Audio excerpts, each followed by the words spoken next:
I'm here with Klein, the tape artist. How's it going today? I'm so excited to be here. Yes, it's going good. It's going good. Yeah. I'm excited to have you here. Thank you for inviting us to your studio. You're welcome. It's absolutely beautiful and it's a pleasure to be here. Tell me a little bit about the artwork. Tell me, the concept. How did you get started? Well, I moved to the city. I moved to the city to become an actor, actually. And I ended up, in the crazy nightlife, and this artist, Peter Tunney, kind of took to me because I was like, a young guy in the scene, knew all the girls. So I remember one day, just like after the day, I remember Peter Tunney brought me to his gallery, and he showed me. And I went home that day, and I had this empty red frame on the wall with plexiglass. And I was like, I bet you that would look crazy if I just took duct tape and just threw it at it, red duct tape, and just threw it at the plexiglass. So I tried it. I threw the duct tape at the plexiglass, and it didn't look like what I thought it was going to look like. I thought it was going to look like kind of like a swirly thing. A swirly thing, but the opposite side of the red duct tape was a different color. But anyway, so I started mushing it around, and I made this like kind of cool face on the plexiglass, and I don't know, it was like the first piece I ever did. And I remember art was good for me because acting was very frustrating. You go, this is your art, you want to be an actor, and then you go and you have an audition and you get to give 10 seconds of your art, or 20 seconds, and thank you, goodbye, and then you have to go do a job that you don't really want to do. And when I started doing art, I was like, even if I didn't sell the piece, at the end of the day, I had what I created. So it was an accomplishment. It was an accomplishment, and it felt a lot better, with the acting and and auditioning, you go all this in 10 seconds. Thank you, bye. You didn't even really get to. There's no reward. You didn't even get into your groove. You didn't even have anything to show for it. So tell me a little bit about your signature pieces. I know that you incorporate cubes, you incorporate lines. Tell me what that means to you. Yeah, what's going through my mind when I started doing all these was just pretty much the way it looks, hectic. This way, this way, this way, but colorful this way, this way.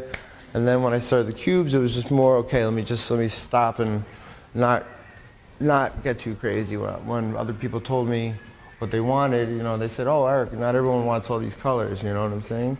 So I was like, okay, let me take a step back and, how could I, control it a little more. So that's when I did cube things out instead of crisscrossing, tangling everything. 3 days after 9/11, I was working in a restaurant, and this guy came walking by, and he's like, oh, I wish I could give you guys some business because we were dead. And we ended up talking, and I told him I lost a couple of my friends. And about 45 minutes later, I'm in the restaurant, and my manager comes up and he goes, Eric, this guy wants to talk to you outside. And I walk outside, and this guy's standing there, and he's holding his piece of art. And he goes, Eric, I wanted you to have this. And it was a rendition of that, the Statue of Liberty. He goes, and he wrote on the back, to Eric, never despair, with love, Bob. And the crazy part about it is, I had that piece for years, and then when I started messing with the tape, and I started doing tape, something was missing. And I remember I looked up at that piece that he had given me, and I noticed how he bordered his colors with black. And that's what I started doing with my tape, was bordering my colors with black, and that's what brought my art to life. That's what made my art alive. So tell me a little bit about what you incorporate into your artwork. Tell me about the techniques involved with your artwork. I basically take, all my emotions, and I direct it into my art, and my love and passion just comes out in it. So let's talk about you. Let's talk about what went on when you were going through some of the things throughout your career. You were homeless. Yeah. Tell us about that.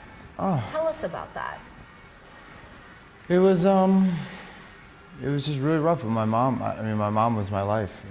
I was mama's boy. Total mama's boy.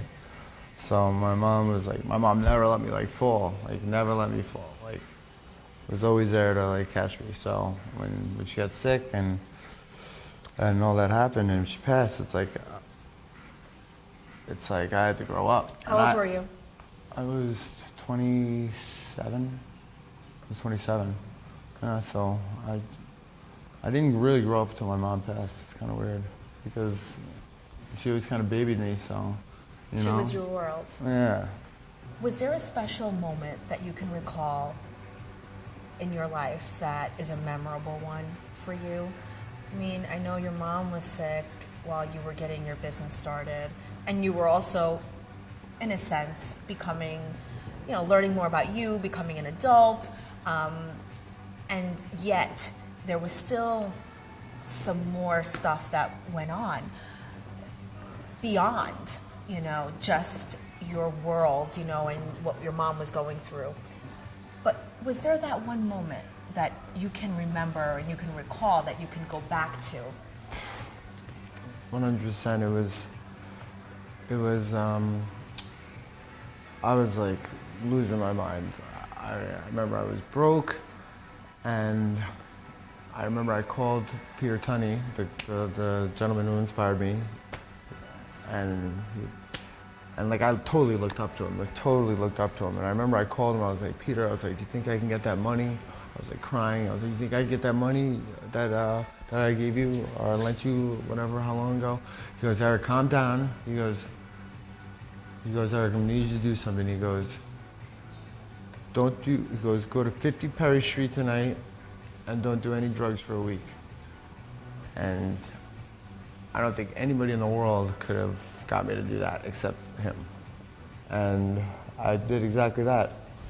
I remember I went to 50 Perry Street, which was an AA meeting, and I didn't do any drugs or drink for a week, and then I ended up working with Peter, and became like him. I ended up living with him in Long Island, and I was working as his assistant, and helping him because he had his demons and devils happen, So we kind of helped each other out, and but yeah, there was no one that could have got me to do that, got me out of where I was, but him, because I really looked up to him. Tell us a little bit about what is next for you. I mean, we're just at the tip, we're just starting that entry into where you wanted to be all your life. What's next for you? Well, finally, I'm getting the recognition and respect, and everyone's like, Eric, you put your dues in. Now all my connections are like, all right, we're gonna give you some, we're gonna help you out. We're gonna get you. So I'm gonna get a show in the city. I've had ideas to even maybe do a reality show. People have said, oh, why not do the Tape Boss? You're in Hoboken. The Cake Boss is right here. Why not do something like the Tape Boss? So that's something possible. But definitely do more shows, which branch out from just being in Hoboken and selling out of my studio. So you've accomplished so much, and I just want to say that I am so happy to, one, be here with you and that you've given me the opportunity to come out to talk to you. But also, I want to say that, your pieces are absolutely beautiful. Aww. And hopefully one day you will all see a flower for VIVE Katerin. The journey that you've taken has been a long one and a rough one. And to see it all come together and to see it all just grow into a success because of what you love to do so much, it's just an inspiration. You're an inspiration.